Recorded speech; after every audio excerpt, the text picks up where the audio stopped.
नमस्कार मित्रांनो, पुन्हा आपल्या नवोद्योग गगन भरारी या चॅनलमध्ये आपलं मनपूर्वक स्वागत. मित्रांनो, आपण बघतो निरनिराळे या भोंदूबाबाचे प्रकरण समोर येत आहे.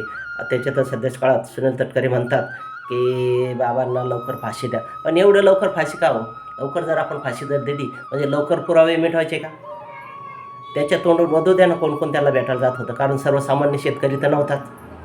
तिथल्या लोकांहून दिसतं हाय प्रोफाईल लोक त्यांना भेटायला जातात. साधारण लोक नव्हते ते.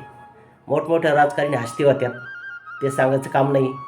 त्यांचे बाबाबरोबर फोटो आहेत, बाबांनी बांधलेल्या हातात दोरेगंडे आहेत, त्यांचं तीर्थ प्यायला दिलेले आहेत. कोणी पाय धुतंय, कोणी पाय आपल्या अशा मखमली शालूनं पाय पुसतं. होऊ दे ना थोडी चौकशी, पोलीस तपासामध्ये निष्पन्न होईल. कारण आपल्या म्हणण्यानुसार बाबाला फाशी काही देता येणार नाही, न्यायालय ठरवेल त्यावेळेस बाबाला फाशी होईल. आपण म्हणतात बाबाला लवकर फाशी द्या, पण लवकर फाशी देऊन होणार काय? कारण तुम्हाला माहिती आहे की यात कित्येक मोठमोठे मासे गळाला अडकणारे. त्यामुळं बाबाला फाशी देऊ नका. तुम्ही म्हणतात फाशी द्या, पण लवकर फाशी देऊन जमणार नाही. कारण त्यात मोठमोठे मासे अडकणारे. ऐका काय म्हणतात तटकरे साहेब ते.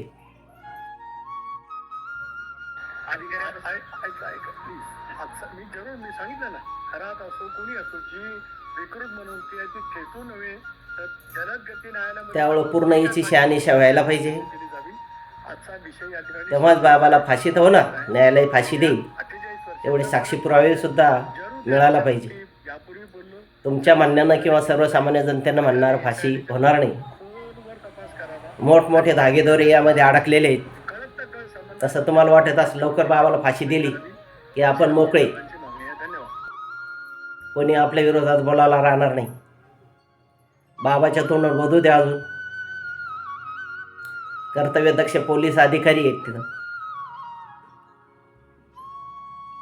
पोलीस कस्टडीमधून वेगवेगळी माहिती समोर येईल. न्यायालय ठरवेल काय फाशी द्यायची काय नाही ती.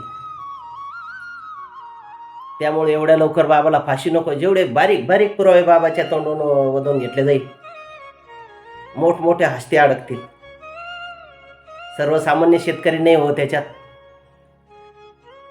अंधश्रद्धा निर्मूलन समितीचा कायदा तुम्हीच केला आणि तुम्हीच त्या बाबाच्या नादी लागून तोडला तो कायदा. डिसेंबर 2013ला नागपूर अधिवेशनात तुम्ही सुद्धा होता आणि तुम्ही हा कायदा केला अंधश्रद्धा निर्मूलन समितीचा. मग बाबांनाच मोठमोठे गुन्हे केलेले. बाबा नागदाखाचे, मी स्वर्गात जातो, स्वर्गातून खाली येतो, तीर्थ प्या, मूत्र प्या. त्यामुळं बाबाला एवढं लवकर फाशी नको. बाबाची चांगली चौकशी होऊ द्या आणि कोण